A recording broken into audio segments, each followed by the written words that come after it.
Imagine stepping off an airplane here in Bombay, walking to the luggage carousel, picking up your checked bag, and then what if I asked you to lift that 20-kilo bag to your head and walk 6 kilometers to the suburb of Bandra? Do you think you'd be able to do it? Do you think you'd even attempt it? In reality, this is the trip that hundreds of millions of women and girls make every single day. But they're not carrying their luggage, they're carrying water.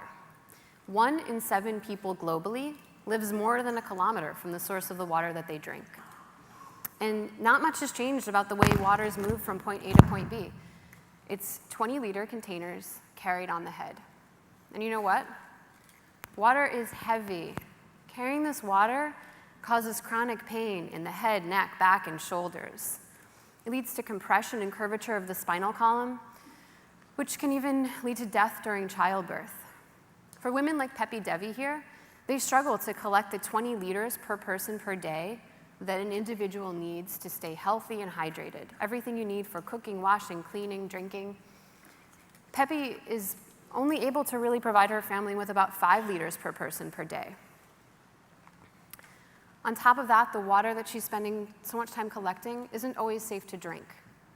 80% of the global disease burden is caused by waterborne illness, and the single most effective way of preventing these illnesses is hand washing. So easy, right? Wash your hands. But when you only have 5 liters of water per day, every single drop is precious. Compounding that is the fact that collecting this water takes a lot of time. Women spend 25% of their time each day, 6 hours, on water collection. And let's face it, women have way better things to do with their time. There's a misconception that the poor don't value their time. If that's the case, why is this woman carrying 40 liters on her head, double the typical amount? Study after study shows that when women have the opportunity to earn income, they spend their income in smart ways: education, medicine, food for their families. Case in point, education, right? These girls spend their time collecting water. 75% of girls between the ages of 15 and 17 in Rajasthan drop out of school because of the pressure on their time. The time, physical, and health burdens of water collection combine to trap families in a vicious cycle of poverty. But this is where Wello comes in. By reframing the water crisis as an opportunity, we've reinvented the wheel. And this is it.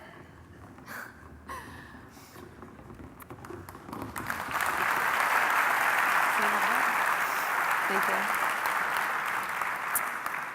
So this is our WaterWheel, and I'm thrilled to introduce you to it today. You're actually one of the first audiences to ever see it. It's only a couple weeks old. We spent the last 18 months in an intensive human-centered design process, spending a lot of time in the field, listening more than anything else to women like Shantar Bai, who helped us understand what are the features that people want to see in a product like this that would make it valuable for them. And here's what we've come up with. More than anything else,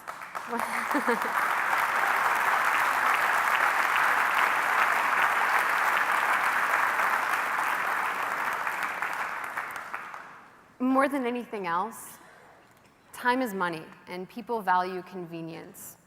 So by using a WaterWheel, a woman is able to recover 35 hours in a week. Just think about how many times you said, oh, I wish I had 1 extra hour in the day. What would you do with 35? The WaterWheel is as easy to push as a baby stroller. Our cap-and-cap design prevents recontamination at the point of use, enabling people to store clean water in their homes. It's durable. We designed it in rural Rajasthan to roll over rough, rocky, sandy terrain. The form is inspired by the traditional matka shape, which is a signal to people that it's to be used for clean water. And finally, in recognition of the fact that the people who need products like this the most have the least ability to pay for them, we innovated a business model that's built on incredibly slim margins that pushes us to go to scale and have the impact we want. So our goal is to reach 1 million people in the next 5 years. But there's more. The WaterWheel, we envision it as a platform for a whole range of component devices, things like filtration, drip irrigation, energy generation. What if you could roll one of these and charge your cell phone or a solar lamp or chill your water? And finally, these are rolling billboards. They attract a lot of attention in the communities where they're going to be deployed. So what if we could use the space on the wheel for advertising and social marketing messages? Reminders like, hey, don't forget to wash your hands now that you have so much more water. Finally, I'd like to introduce you to Partu. Partu's 17, and she's from a community in the Thar Desert in rural Rajasthan. She's our first WaterWheel user, and she makes one trip every day now to collect water. She's attending school more regularly than ever before. In fact, she says she now wants to go on to university. She's become a role model in her community. There are millions of girls like Partu across India starving for opportunity, and we're really looking forward to meeting more of them. We're launching our first pilot this week, so we're rolling to Rajasthan in a few days. Thank you.